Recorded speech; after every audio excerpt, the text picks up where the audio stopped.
हमने हमारे आरएसएस से, हमारा राष्ट्रीय स्वयंसेवक संघ ने एक निर्णय लिया है कि इस लोकसभा चुनाव में जो मोदी जी दावा आज कर रहे हैं बीजेपी 400 पार, वो 400 पार को कैसा रोक सकते, इसका मंथन हमारे राष्ट्रीय स्वयंसेवक संघ ने किया और ये निर्णय लिया है कि इस चुनाव में बीजेपी को हराना है, देश को बचाना है, संविधान को बचाना है। इसलिए 400 पार का जो सपना है बीजेपी का, वो कैसा चूर कर सकते हैं और हमारा संविधान कैसा बच सकता है। बीते 10 साल से बीजेपी यहाँ राज कर रही है और इस 10 साल में हमने क्या पाया, हमने क्या खोया, आज हमारी स्थिति क्या है। मतलब ये संविधान का पूरा उल्लंघन है। संविधान में ठीक है, अगर वो जिम्मेदार भी होंगे, भ्रष्टाचार किया भी होगा, ऐसे कई मामले हैं जो 10-10, 20-20 साल से इस देश में चल रहे हैं, लेकिन उनको ना अरेस्ट किया गया। और ताज्जुब की बात है, पूरे विपक्ष से ही लोग भ्रष्टाचारी है क्या? बीजेपी का आज तक एक भी लोक प्रतिनिधि हो, आमदार हो, खासदार हो, मंत्री हो, उसके ऊपर एक भी केस नहीं है। ऐसी स्थिति में संविधान बचाना हो तो हमें ये बीजेपी को हटाने के लिए इंडिया गठबंधन को ही वोट देना जरूरी है। यह समझाने के लिए हम मतदाताओं में जाने वाले हैं। हमने प्रेस नोट में लिखा है, ये सारी चीज़ें हैं। अब सबको एक एडवर्टाइज चलती है, सबको मालूम है भारत के 80 करोड़ जनता को फ्री का राशन 5 किलो दे रहे हैं। फ्री का नाम है, फ्री का, गरीबों को हम राशन बांट रहे हैं। अब आप सबको मालूम होगा वो जो चावल मिलता है, वो जो गेहूं मिलता है, वो जानवरों को खाने के लिए है। पूरे शहर में आपने सुने भी होंगे घूमकर,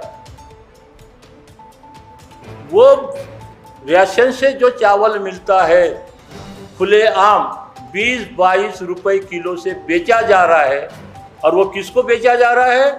उन्होंने एक अनाज माफिया पैदा किया है। ये तो नाम है बाहर, गरीबों का 80 करोड़ गरीब जनता को हम चावल बांट रहे, फ्री में गेहूं बांट रहे, लेकिन वहां से वो गरीबों को फायदा नहीं मिल रहा।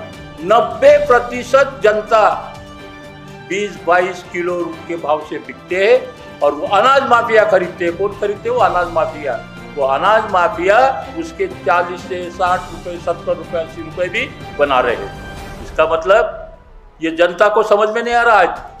आज हम ये देख रहे, इस वक्त ये पोजीशन है अभी आज की कि हर कोई जो भी भारत का नागरिक है वो हकदार है इसका कि संविधान में जो हमारे अधिकार है वो हमें मिलना चाहिए। और इसीलिए हमने महाविकास आघाड़ी महाराष्ट्र में और पूरे देश में जो इंडिया गठबंधन बना है उसको समर्थन देने के लिए हम आपके सामने आए हैं। और समर्थन बोले तो खुलेआम ये समर्थन तो है ही, लेकिन मैंने पहले कहा है कि वोटरों को हम जागरूक करने वाले हैं। आरएसएस पॉलिटिकल विंग नहीं है, ये एक सामाजिक और सांस्कृतिक संगठन है। इस देश में एक ही आरएसएस है और वो हम। ये हमारा खुलेआम दावा है। इसके अंदर किसी को ऑब्जेक्शन होगा तो उनको बोलो कि कागज़ लाके उनको दिखा। पहली चीज़, ये विषय से हटके था। इलेक्शन में क्यों हमारी मजबूरी है कि इस बार हम किसी एक ऐसे संगठन का साथ दें, ऐसे गठबंधन का साथ दें जो संविधान के स्वरूप में चलने की ताकत रखता हो। हम हर उस व्यक्ति के, उस कैंडिडेट के विरोध में काम करेंगे जो संविधान के विरोध में कहीं ना कहीं हमको नजर आ रहा है। इंडिया गठबंधन हमारे लिए एक बड़ा स्वरूप लेकर सामने आया है। इसलिए हमको लगता है कि बीजेपी को रोकने के लिए इंडिया गठबंधन के साथ हमने मिलकर काम करना चाहिए। हमारी आरएसएस आज तकरीबन 2.5 लाख प्लस कैडर के साथ में इस इंडिया में मौजूद है और हम हमारे कैडर्स को हमने साफ आदेश दिया हुआ है कि हर उस व्यक्ति का हम साथ देंगे जो कहीं ना कहीं उन मनुवादी विचारधारा के विरोध में काम करने की क्षमता रखता हो। हमारे लिए कांग्रेस, शिवसेना, राष्ट्रवादी, तृणमूल कांग्रेस, आप कोई मैटर नहीं करता। हमारे लिए वो मैटर करता है जो उनकी गलत नीतियों को रोकने की ताकत रखता हो और इस उद्देश्य से हम किसी भी प्रकार से पॉलिटिकली हम इन्वॉल्वमेंट नहीं होगा। आरएसएस जो कैडर बेस है वो ज़मीनी लेवल पे काम करेगा। हम किसी भी चुनाव प्रचार सभा का हिस्सा नहीं होंगे। हमारा समर्थन ज़रूर है, हम वोटर्स को उनकी तरफ डाइवर्ट करने की बात करेंगे, लेकिन चुनावी सभाओं में हम किसी पार्टी विशेष का प्रचार प्रसार नहीं करेंगे, क्योंकि आज की परिस्थिति जो गुरुजी ने बताया कि जिस देश में 80 करोड़ गरीब लोग रहते हो वो देश विकसित हो गया है, ऐसा माननीय प्रधानमंत्री जी टीवी पे आके बोल रहे हैं। ये तो मेरे लिए बहुत सोचने वाली बात है कि जिस आदमी का 80% शरीर खराब हो चुका हो और हम उसको पहलवान मानते हैं। इसी तरह से बात हो रही है कि जो देश विकास की गंगा बहा रहा है तो 80 करोड़ लोग भूखे क्यों मर रहे हैं, क्यों उनको चावल अनाज के लेने पड़ रहे हैं, क्यों उनको शक्कर और तेल के लिए लाइन लगा के खड़े होना पड़ रहा है। यहाँ पर जो एक प्रोपेगेंडा किया जा रहा है, मैं क्योंकि मीडिया से हूँ, मीडिया आप लोग मेरे मीडिया के साथी हैं, मैं किसी भी प्रकार से मीडिया के विषय में गलत बोलने पर यकीन नहीं रखता। मीडिया समाज का आईना है, बस उसको सच दिखाने की आदत हो जानी चाहिए। आज टीवी और बाकी जो माध्यमों से जिस तरह से एक पक्ष को सत्ता में वापस लाने की कोशिश हो रही है और उसका नतीजा है 400, 500, 700 की ज़रूरत उनको नहीं है। ये सिर्फ और सिर्फ वोटरों को भ्रमित करने के लिए उन्होंने नए नए फॉर्मूले लाए हैं और वो उस पर काम कर रहे हैं। तो हमारा खुला समर्थन, जो भी संवैधानिक रूप से पार्टियां काम कर रही है उनके कैंडिडेट को हमारा समर्थन होगा। हम इंडिया गठबंधन को अपना समर्थन खुला तौर पे जाहिर कर रहे हैं, क्योंकि कहीं ना कहीं उनके तरफ से हमको इस बात का अंदेशा है कि ये संविधान के लिए काम करने की आज भी थोड़ी बहुत क्षमता रखते हैं। पुराना क्या हुआ है इस पर फिलहाल अभी हम लोग कोई विचार मंथन करने के मूड में नहीं है। आने वाले समय में हमको क्या रणनीति के तहत में आने वाले चुनाव में बीजेपी को रोककर हमारे गठबंधन को, जो हमारे लिए संवैधानिक रूप से काम करने की क्षमता रखता हो, उसको जिताना हमारा मकसद है। संविधान को बचाने की जो बात करेगा, डॉक्टर बाबा साहब अम्बेडकर द्वारा रचित इस देश के अंदर शांति प्रिय तरीके से देश को चलाने का जो मंत्र है संविधान, जो आज बीजेपी संविधान को बदल, उन्हीं के एक खासदार ने कहा है कि 400 सीटें आने के बाद में हम संविधान को बदलने की प्लानिंग कर रहे हैं। हम नहीं बोल रहे हैं, उन्होंने कहा।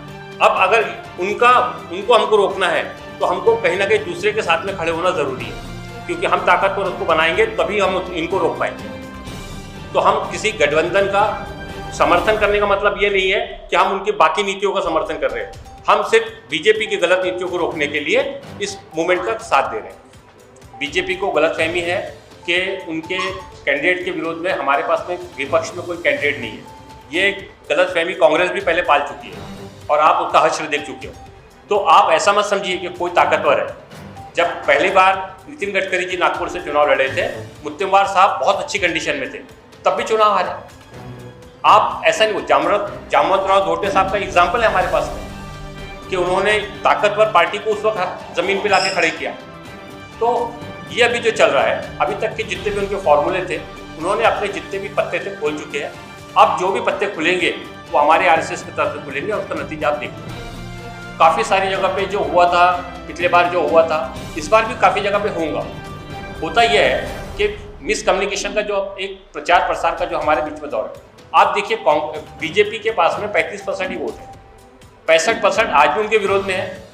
लेकिन हो रहा कैसा है, अगर मैं आपका विरोधी, आपसे मेरा झगड़ा है, मैं चुनाव लड़ रहा हूँ तो आप भी चुनाव में खड़े हो जाते, हम वोट डिवाइड कर देते हैं।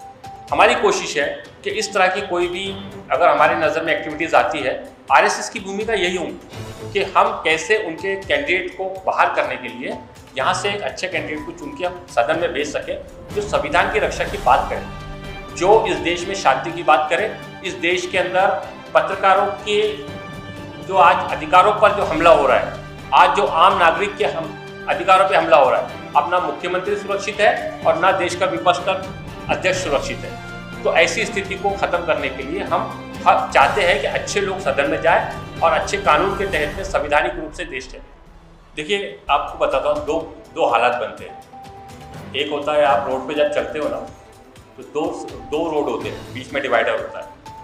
तो जो आदमी को आदत पड़ी होती है ना उल्टा चलने की, तो वो हमेशा जो है ना उल्टे रोड से चलता है। बाबा साहब अम्बेडकर ने जब संविधान लिखा और देश की स्थिति को ध्यान में रख के लिखा, आज अगर बीजेपी में दम है तो वो एक सुप्रीम कोर्ट में हमारे तरफ से जनार्दन मुन साहब हलफनामा डालने तैयार है, वहाँ से आरएसएस के मोहन भागवत और बीजेपी का राष्ट्रीय अध्यक्ष एक हलफनामा डाल के दिखा दे कि साहब, हम चाहे सत्ता में रहे या ना रहे, हम संविधान के किसी भी कायदे का हनन नहीं करेंगे, इतना लिख के अगर दे दे तो मैं आपकी बात को सत्यता के रूप में लेकर उनका भी समर्थन करने की ताकत रखता हूँ। लेकिन वो करके तो दिखाए। मैं आपको बताता हूँ, पूरे इंडिया के अंदर 8 करोड़ ये डिजिटल चैनल चलते हैं। कितने करोड़ है? 8 करोड़। अगर संवैधानिक रूप से आपको अधिकार मिला था तभी आपने माइक हाथ में लिया ना। आप रुकिए, जीआर पास हो चुका है, सिर्फ फ्लैश होना बाकी है। इस देश में 2.5 लाख से ज़्यादा चैनल नहीं रहे। ये आप जो माइक वाइक लेके घूम रहे हो ना, ये संविधान, ये जो है, ये मैं आपको आधिकारिक बात कर रहा हूँ। उनको पता है यही अब उनके एक जरिया है जो उनका विरोध कर सकता है। इसलिए उन्होंने कानून बनाया है कि कोई भी चैनल, अभी आप लोग के चैनल कई मरतबा बंद हो जाते होंगे अचानक, वो कम्युनिटी गाइडलाइन के नाम पर, इसके नाम पर, जबकि संविधान बोलता है कि आप अपनी बात को रखने के लिए किसी भी लेवल पर कोई भी तरीके से बात कर सकते हो। अगर आप गलत होंगे तो आप पे आईपीसी की धाराओं के तहत कानून बने, कानून के तहत कार्रवाई होगी। ये जो संविधान के को चलाने की बात चल रही है, संविधान बदलेगा नहीं, आप जो बोल रहे हो, ये संविधान का हनन ही हो रहा है कि आज इस देश में सीए, एनपीआर, एनआरसी लाने की बात को कानूनी तौर पे मान्यता दे दी गई। संविधान ने बोला है जो आदमी इस देश में 5 साल तक रहा है उसको भारतीय नागरिक माना जाएगा। मैं बोल रहा हूँ क्या? आर्टिकल 5 बोल रहा है। लेकिन एनआरसी का जो आप ड्राफ्ट पढ़ोगे वो खुले तौर पे बोल रहा है कि जो आदमी उनके नियम के अनुसार इस देश के अंदर कागज नहीं प्रोड्यूस कर पाएगा वो आदमी इस देश का नागरिक नहीं माना जाएगा। संविधान को धीरे धीरे बदला जाएगा, जो हमको समझ में देर से आएगा, लेकिन जब समझ में आएगा तो शायद बहुत सारी चीज़ें हाथ में नहीं। ऊपर का कवर संविधान के नाम का रहेगा, अंदर में कानून पूरे बदल दिए गए। और इसीलिए हम आज जो चीज़ जिस फिक्रमंदी के साथ ये प्रेस कॉन्फ्रेंस ले, वरना हमको ज़रूरत नहीं थी। हमारे 2.5 लाख लोग काम कर रहे हैं, जो अच्छा कैंडिडेट रहता हम उनके लिए करते, लेकिन हमको खुल के आने की नौबत क्यों आ रही? क्योंकि हमको पता है कि आज अगर हम इनको अपनी ताकत नहीं दिखाएंगे, आज मैं सबसे ज़्यादा खुश इस बात से कि आज प्रेस कॉन्फ्रेंस में आप तमाम मेरे साथी जब सामने बैठे हुए हैं। इसके पहले जब हमने प्रेस कॉन्फ्रेंस ली, मुश्किल से ऐसे 5-7 लोग होते थे। आज हमको ये लगता है कि हमारी बात को सुनने वाले लोग, हमारी बात को लोगों तक पहुंचाने वाले हमारे साथी होते हैं।